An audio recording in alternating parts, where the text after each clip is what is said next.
kasih Tuhan. Kembali kami bersyukur pada kesempatan ini kami boleh datang, kami boleh memuji memuliakan nama Tuhan. Terima kasih masih boleh Kau beri kesempatan mengikuti ibadah, beri kesempatan untuk mengikuti kebangkitan-Mu, mengingat akan Engkau, mengingat akan kemenangan Engkau mengalahkan maut.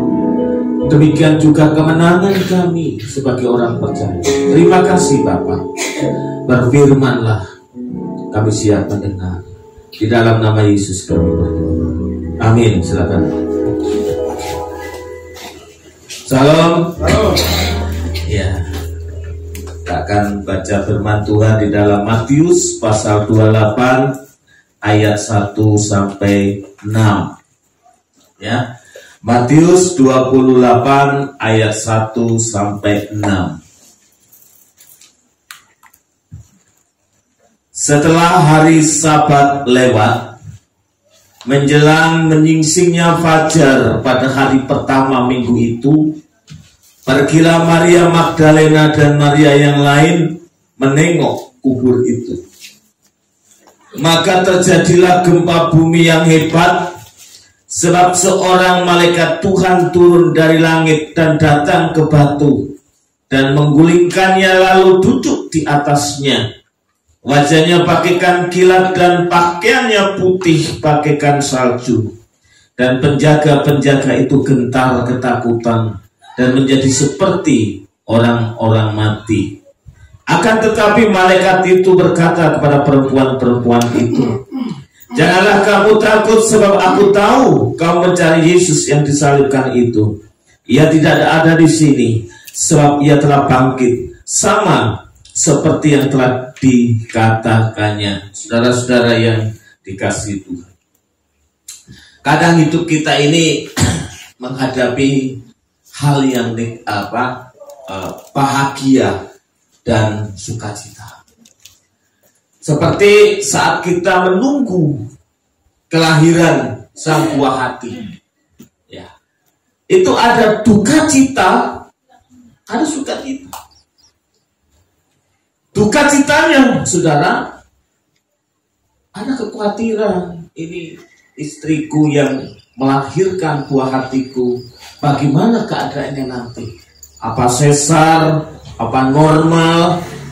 Ya, apalagi kalau diberitahu kelahirannya secara sesar dan suaminya belum pernah nunggu keluarganya yang operasi. Seperti saya dulu waktu Bu Es operasi melahirkan si Manis Theo, ya, saya khawatir. Saya nggak pernah mengikuti atau menunggu istri saya atau keluarga saya operasi. Itu tegang, gitu ya. Ya, belum mendengar operasi saja sudah tegang, apalagi mendengar operasi, ya. Karena proses kelahirannya dia dulu, susah sekali, ya. Tetapi ketika anak lahir, sukacitanya luar biasa. Ya, duka cita yang beberapa hari yang lalu saya alami, akhirnya ketika lahirnya sang anak, sang buah hati, ini kayaknya lupa itu duka cita, ya, lupa itu duka cita. Karena lahirnya Theo dulu dalam waktu 1 bulan itu, keluar masuk, ya, rumah sakit. 2 minggu sebelumnya itu sudah, ya, itu sudah lupa ketika ada kelahiran anak, ya, nggak mungkin diingat terus, diingat, enggak.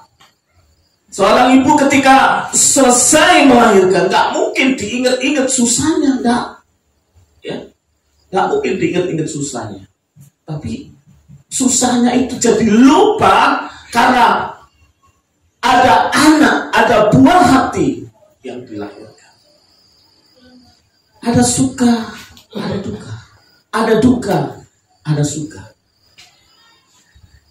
Nah, Maria Magdalena ini, saudara, sepertinya hidupnya dalam duka terus. Dalam duka terus. Kenapa? Karena dia tidak memiliki pengertian yang benar tentang kematian Yesus.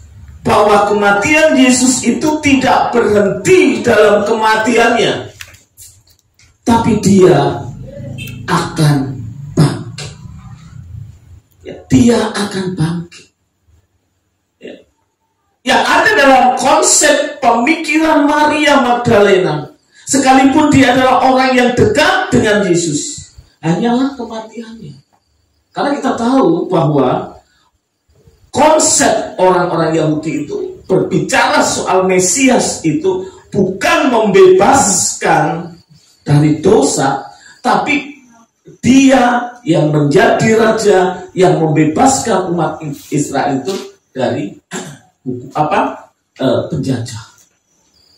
Artinya ya manusia biasa. Dan ketika orang itu yang dianggapnya itu mati, itu menjadi sebuah duka cita. Yesus sudah berbicara tentang itu, tetapi karena konsep Maria Magdalena, konsep murid-murid Yesus itu tidak sama apa yang diajarkan Yesus, makanya ketika Yesus mati, dia bersedih. Ada seorang ibu yang ditinggal mati oleh suaminya. Punya anak satu, masih seusia, usianya 3-4 tahun. Dia baru 3 tahun. Dia baru menikah 4 tahun. Ternyata ibu ini, wanita ini, pada waktu pacaran, ini romantis betul. Orang itu kalau pacaran itu romantis, wah, yang ingat-ingat romantis, suaminya ini semuanya untuk istrinya, Tapi kalau sudah jadi istri, walaupun diberikan kepada, kalau sudah jadi istri, apa yang diberikan suami, nanti kembali ke suami lagi, Berapa banyak orang yang ngasih gaji 2 juta, tapi dididili terus, Padahal dulu waktu pacaran itu, wah, semuanya untukku, jiwa ragaku untukku, sudah jadi istri, sudah jadi pasangan, beda. Makanya kalau orang itu lagi goncengan, itu suami, istri, pacaran atau orang lain gampang. Kalau lagi pacaran itu sing gonceng juga kayak ngomong. Cerita pokoknya di menina dadi bojoku cek luar biasa. Ojo maneh rembulan lentang tak tegas, tak tuku kabeh. Setelah menikah, sing kakek ngomong ibu wedok, nggak cerita sing buri. Kan seperti itu, Wah, ini istri suaminya ini romantis. Dia bilang begini, sayang, kalau kita nanti menikah selamanya, aku ini ada bersamamu. Tidak ada yang memisahkan kita. Saya selalu ada bersamamu apapun kondisinya. Konsep itu masuk dalam pemikiran istrinya. 4 tahun pernikahan, suami yang dicintainya, yang romantis itu meninggal. Saudara, apa yang terjadi? Istrinya ini percaya suaminya itu ada tetap di rumah itu. Ada kucing nendang piring kotak, aduh, apa tuh yang pada sini nendang kucing. Karena dia pikir mulai dari awal konsepnya sudah salah, pengertiannya sudah salah. Apa yang dia lakukan, apa yang diceritakan suaminya itu bukan maksudnya dia hidup kembali, tidak. Tapi konsepnya sudah sampai anaknya ini SMP, Atau sekarang saya nggak ketemu lagi. Tapi konsepnya ini, suamiku masih ada. Ya, ada kontak. Ya, padahal cecek. Wah, hari apa ya? Oh iya, ini pas ulang tahunnya. Dia datang. Selamat datang sayangku. Susulah gendeng. Ya, susu gendeng ini. Nah, saudaraku yang dikasih Tuhan, Maria Magdalena kemungkinan pengertiannya seperti itu. Ya, sekalipun Yesus berkata, aku mati dan nanti bangkit, yang di garis bawah itu nantinya. Makanya ketika Yesus mati, ya, mereka menderita. Dia datang ke kubur Yesus, ya. Maria Magdalena ini dalam kondisi sedih. Minggu kemarin sudah saya sampaikan, ya, Yesus pun ketika menjumpai Maria pada waktu Yesus sudah bangkit, ibu, mengapa engkau menangis? Bukan saatnya menangis saat kebangkitan Kristus. Pada waktu datang ke kubur, bukan untuk menangis, tapi membuktikan apa yang disampaikan Yesus itu benar-benar terjadi. Yesus bangkit. Nah, saudara-saudaraku yang dikasih Tuhan, ya, itulah yang menyebabkan mereka bersedih. Itulah yang menyebabkan mereka susah. Dan di ayat 5 dikatakan, akan tetapi malaikat itu berkata kepada perempuan-perempuan itu, janganlah kamu takut, sebab aku tahu kamu mencari Yesus yang disalibkan. Kamu mencari Yesus yang disalibkan itu. Ya, makanya hidupnya sedih. Karena dia belum mengerti, apalagi mengalami kemenangan sebagai pengikut Kristus.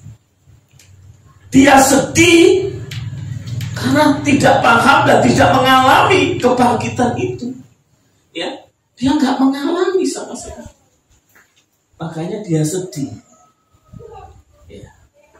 Saudara, berapa banyak umat Tuhan, orang-orang percaya masih seperti yang dilakukan oleh Maria Magdalena ini, masih juga paham seperti ini, konsep seperti ini, pengertian seperti ini masih ada dan terjadi dalam hidup kita. Kita ini percaya kepada Yesus yang bangkit. Memang dia mati, tapi kematian itu adalah jalan penebusan. Kematiannya itu jalan di mana dia menggantikan kita dari kutuk dosa, maut. Dia menggantikan kita.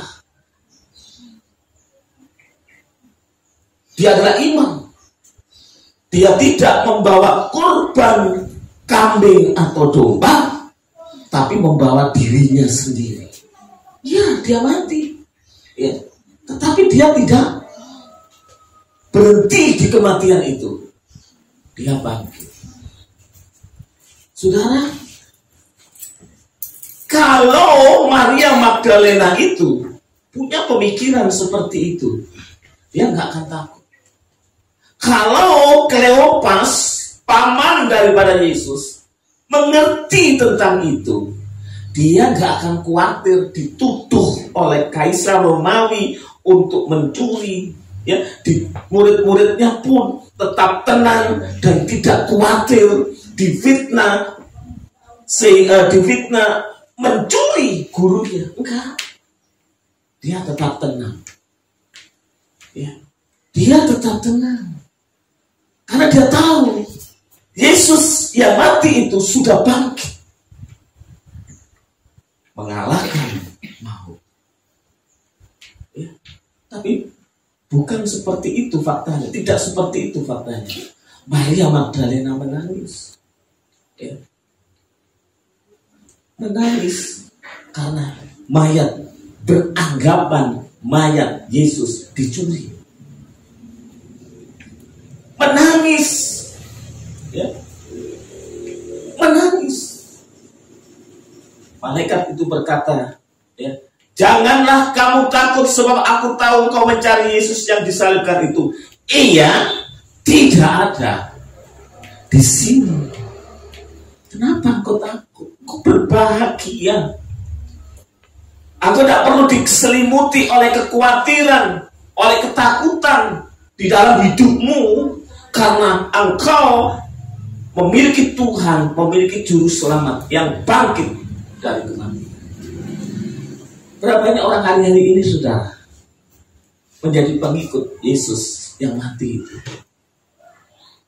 Hidupnya dalam kekhawatiran, dalam kebimbangan.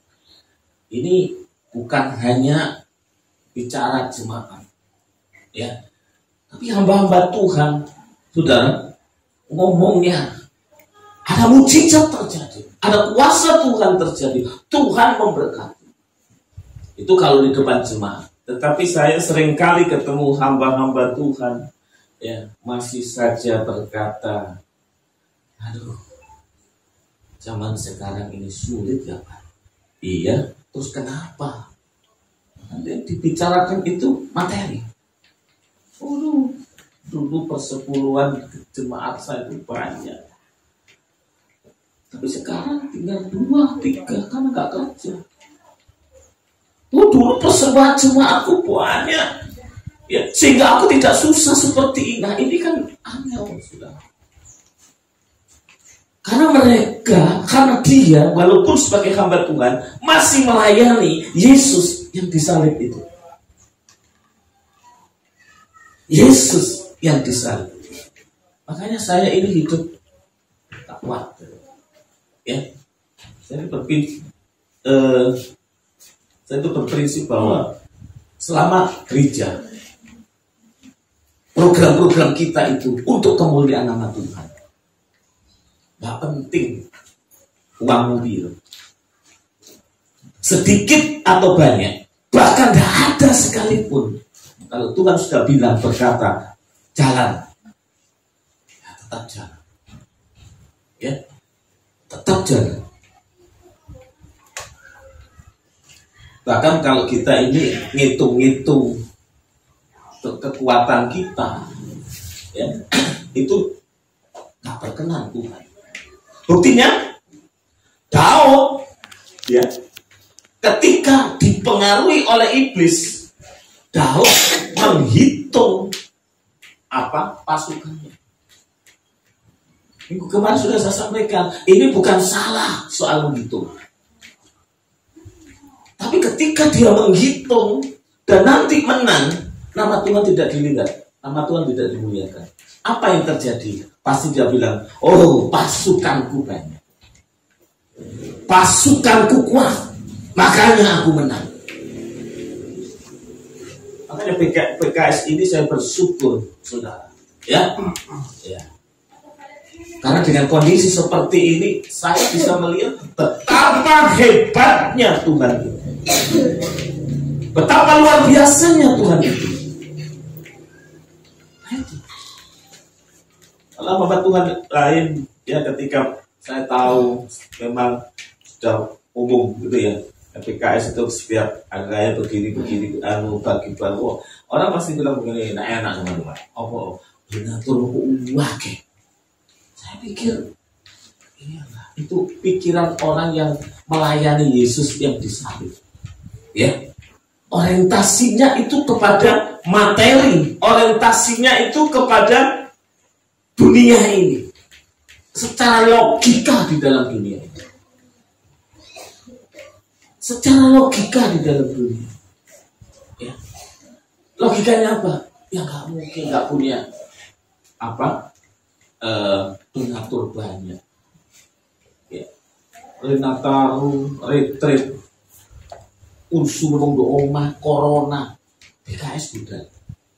Bukan untuk kesombongan, tetapi yaitu realitanya Allah bekerja di dalam hidup kita.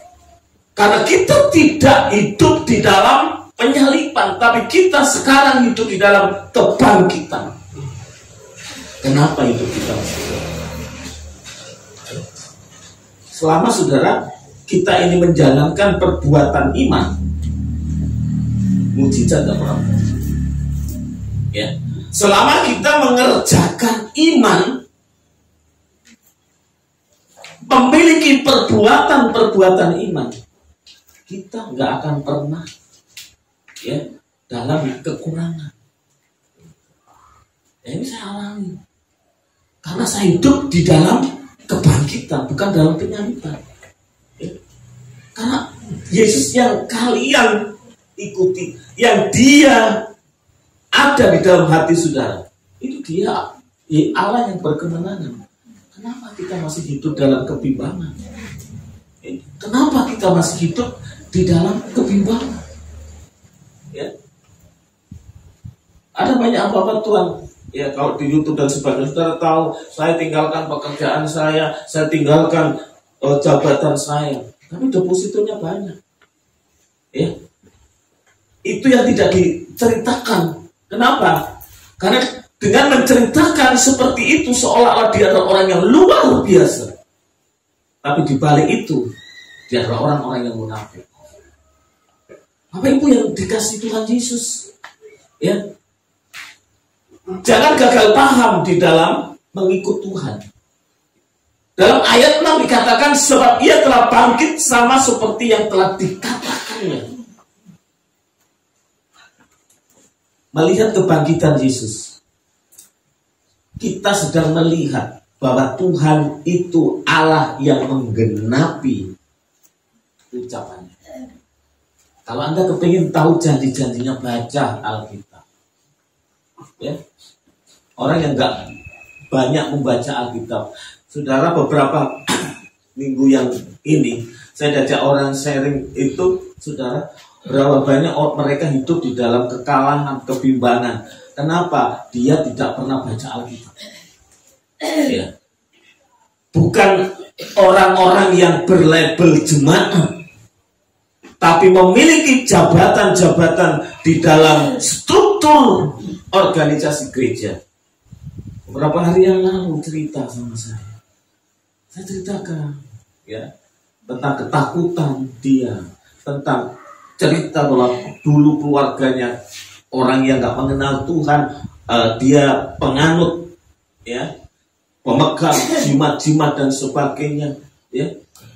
Tapi dan dia hari ini hanya mendengar khotbah-khotbah dari hamba-hamba Tuhan, bahwa khotbah dari hamba-hamba Tuhan, bahwa orang-orang yang memegang kuasa-kuasa seperti itu, percaya kuasa-kuasa itu 7 turunan akan mengalami kutukan.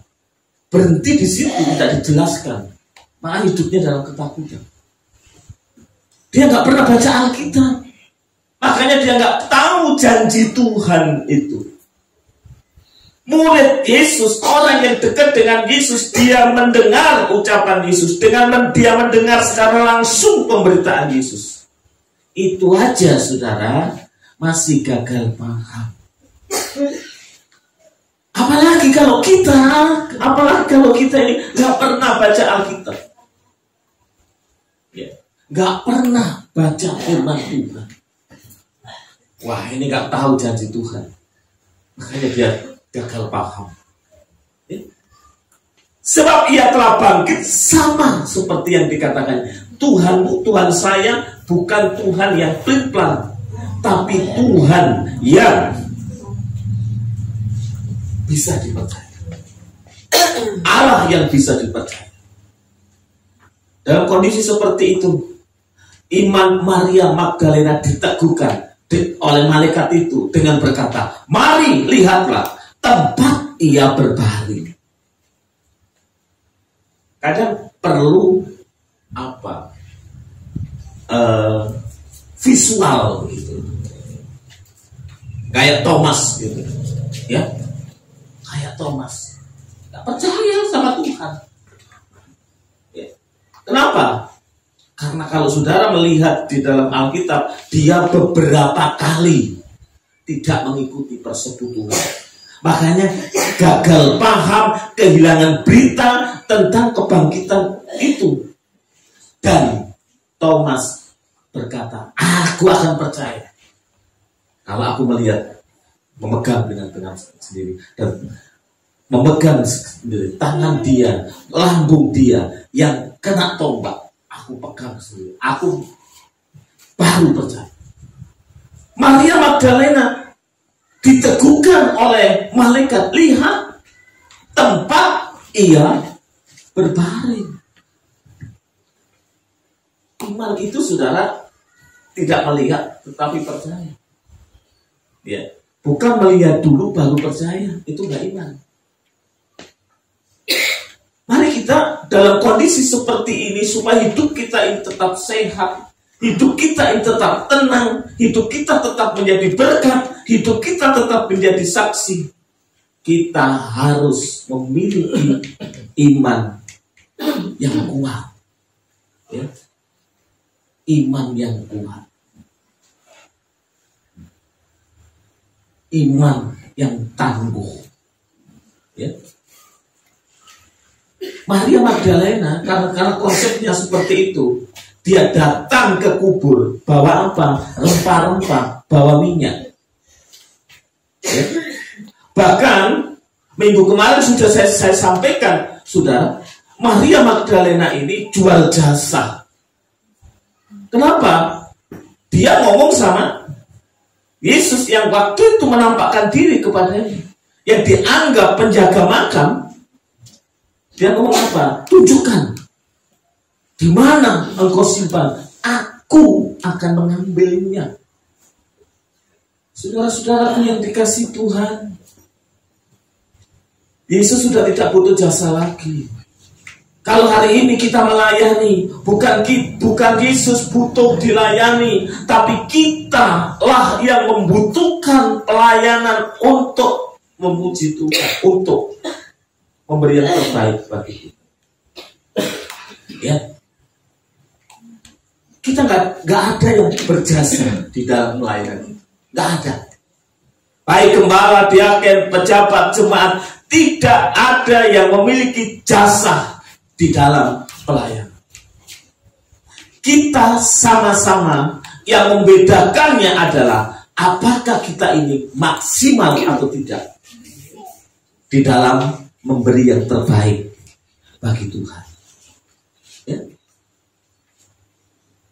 Karena dia mencari Yesus yang disalib, Maria Magdalena ini menawarkan jasa. Di mana kau simpan? Tak ambil, aku yang ambil. Wah, sombong amat.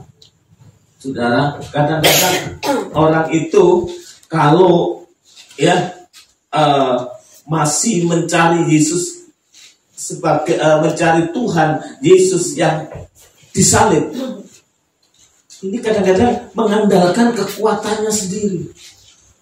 Ya, mengandalkan kekuatannya sendiri. Seperti apa? Seperti Petrus, ya, memutuskan telinga Malkus. Ya. Oh, dia sok pahlawan. Ya. Dia nggak tahu Yesus harus menderita. Ya. Dia masuk dengan memberi jasa. Aku akan tolong Tuhan. Malkus telinganya ditebas habis. Tapi Tuhan Yesus langsung, saudara, menyembuhkannya. Kalau tidak, Petrus belum pelayanan sudah di penjara, dan dia tidak akan pernah bisa berkhotbah. Kalau kita mencari Yesus itu hanya berhenti sebagai Yesus yang disalib, saudara, kita melayani hanya sekedar melakukan jasa. Apa sih sing gak ono sih di gereja tak bantu pelayanan? Nggak ada pelayanan itu dibantu, ya. Karena kita sama-sama hamba, kita sama-sama pelayan. Jadi kalau kita melayani, itu kita butuh memberi yang terbaik bagi dia, karena dia sudah melakukan yang terbaik buat kita. Itu. Ini nggak ada, ya. Apa sih nggak ada sih? Coba aku bantu. Nah ini, saudara. Makanya kalau orang seperti ini, pada saatnya nanti ada masalah, gondok. Ya. Pada saatnya ketika nanti aspirasinya, walaupun jelek, kalau nggak didengar, pasti emosi. Ya. Kenapa? Karena dia merasa, aku yang punya jasa. Ya. Dan seperti ini saudara menghambat pekerjaan Tuhan. Dulu pada saat di gereja lama itu ada satu orang kaya, pengusaha, ya. Oh, pengusaha ini jadi kepala rumah tangga di sebuah gereja tersebut. Ketika rapat, oh nanti ini AC-nya diganti begini, model begini, ini begini, nanti di mimbar, dekat mimbar ada AC ini, lampunya ini, ya. Nanti kamar hamba Tuhan ini, oh sudah settle sudah. Karena orang ini nggak datang, ya, dia nggak mau. Harus begini. Akhirnya apa? Rapat itu kosong, rapat itu mentah. Kenapa?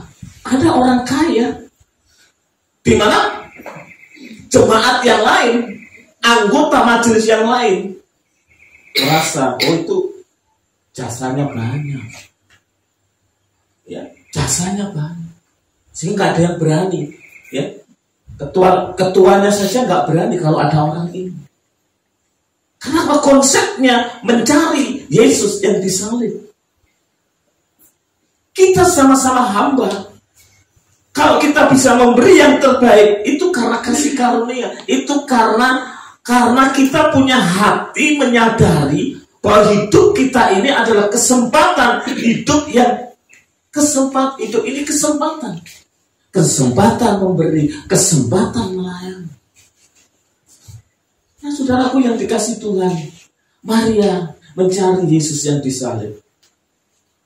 Dia datang ke kubur membawa rempah-rempah. Tidak datang ke kubur dengan sukacita membuktikan apa yang dikatakan di situ benar ada. Mari kita hidup ini membuktikan hidup ini. Janji-janji Tuhan mari kita buktikan. Ya, makanya saya sering kali katakan, urip-iku ojo banyak mikir. Ojo mikir urip. Lah wong urip bae gak pernah mikir awak dhewe. Lah itu saya pegang saudara. Apa urip dipikiri? Wong urip gak tau mikir aku. Yen aku kudu mikir. Aku kudu mikiri sing gawe urip, apa sing gawe urip iku wis bungah atine ndelok uripku. Soal lain berkat mengintip. Ya, sudah. Mengintip.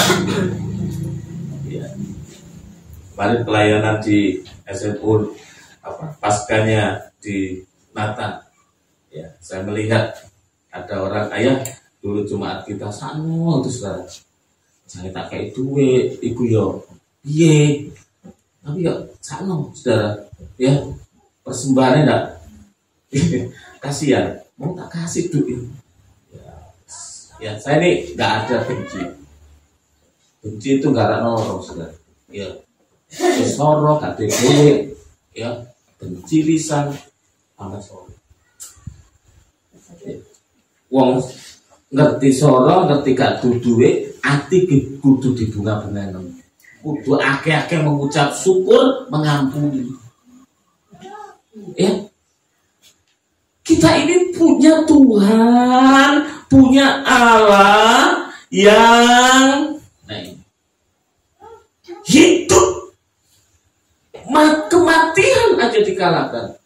Maksud saya persoalan ini itu kita harus bimbang, ragu, kecewa. Loh, ini dari si ngomong ini yo, nggak teori loh saudara. Saudara lihat loh nggak teori,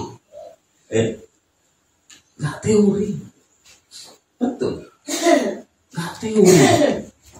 Beberapa hari yang lalu saya makan, karena saya nggak tahu itu dari Tuhan atau memang ujian setan, saya nggak tahu. Harus makan saudara. Itu ada seorang bapak itu ya sebaya Pak siapa Janawi atau Tuhan. Kami akan soto sama-sama, kami kiri ya. Soto gitu. Terus dia melihat saya, datang ke saya ngomong begini dengan bahasa Jawa. Nyuwun sewu. Nah, saya tuh tak pikir saudara. Ya, tak pikir wong tua ya bahwa jalan-jalan beres.